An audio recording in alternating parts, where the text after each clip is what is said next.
today we're going to do jumbo knotless. Right here I am parting using the rat tail of the comb. I'm applying some jam. Anything that you have, if there's like a solution that you could apply to the scalp, it makes the parts crispier. It holds the hair in place and out of your way. And I'm starting the first braid. And I usually apply jam to like mostly all of the hair except for the ends. Well, I do the ends when I'm starting to braid, but I'm starting off like you would a cornrow. That's how I start off my knotless. And I just add the hair in. And then right there, I added some jam because you see she has short hair. So sometimes when their hair is short or is cut, the hair will try to stick out. So I like to add jam right there just to help me tuck the hair. And then I just go back and smooth the hair to make sure all the hairs is inside the braid when it's done. I do it before and I do it after. And I'm doing another one. So for the jumbo, I like map it out based off the ear. As you can see, the ear is my guide. But I'm going to do another video where I show like how I part all my knotless. And then you'll see like how it works with how I use the ear as a guide. So just keep watching.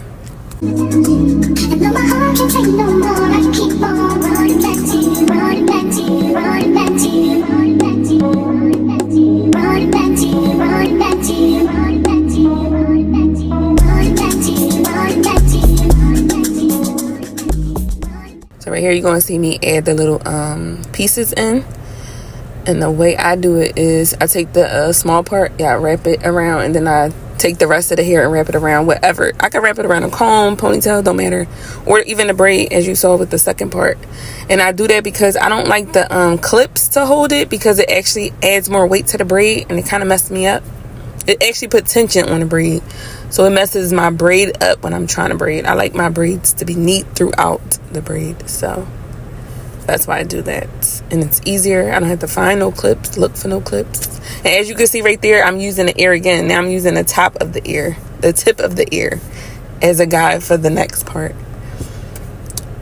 And then I don't know how I make the parts the same, like the same size. I guess that's with repetition. Like the more you do anything, the better you will become at it. So that's just a piece of advice. The more you do it, the better it's going to be. And it's going to become second nature to you. That's with anything. See, I put some more jam right there. And I comb it because it's a little frizzy. So if the ends is frizzy, you don't want it to be looking all frizzy and standing out from the rest of the braid. So you can comb it with the jam to smooth it out. That's just another tip. And see, I added some hair to her ends because she wanted it really, really long. And the hair that she had wasn't long. So you could always extend the hair. And then when I get to the front, I kind of make a U shape, as you're going to see. See, I'm going to make it all the way around to the other side, which is going to be like a U.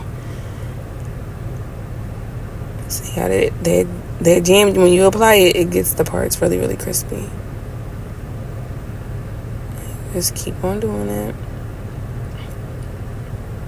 And it's going to be, see, it's like a U shape.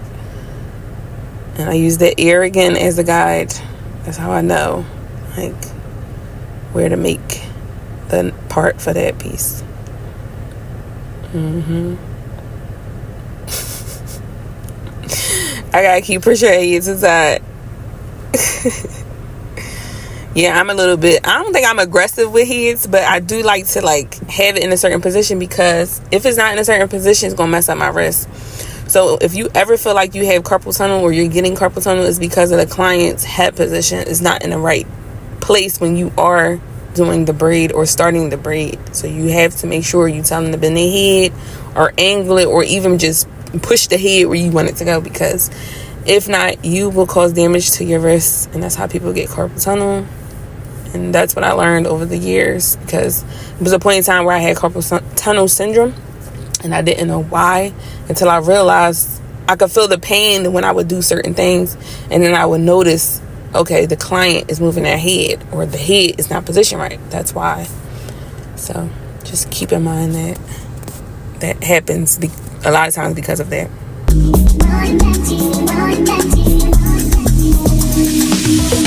Baby, I don't know why.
Okay, if you notice, now that we at the top, and I only got that little piece, it's like a little horseshoe piece at the top. I'm not going to make that into another U. That's going to become 4 pieces. I tried to see how big it would be with just 2 pieces, like just a part in the middle, but it was too big, so I had to make it into 4. So that's how I usually do my parts, because everybody's head is not the same, it's not shaped the same. So when people give you like those little parting guides and stuff, I think that's a waste, because everybody's head is not the same.